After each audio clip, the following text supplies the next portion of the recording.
Hello అందరికీ ఎండాకాలం start అయిపోయింది కదండి. ఎండాకాలం అనగానే అందరూ రకరకాల వడియాలు పెడుతుంటారు. సో నేను ఇక్కడ అటుకులతో వడియాలు చేశాను. అటుకులతో వడియాలు ఏంటి అనుకుంటున్నారా? రండి ఎలా చేసుకోవాలో చూసేద్దాం.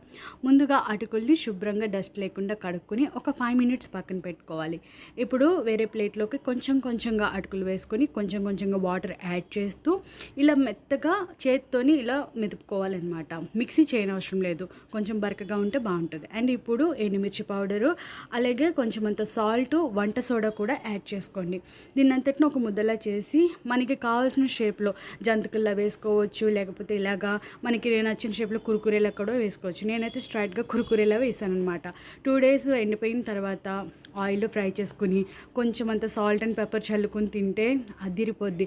దేనిలోకైనా బాగుంటుంది. పప్పుచారు, రసం ఏదైనా సరే ఉత్తి నోటిని కూడా తినొచ్చు.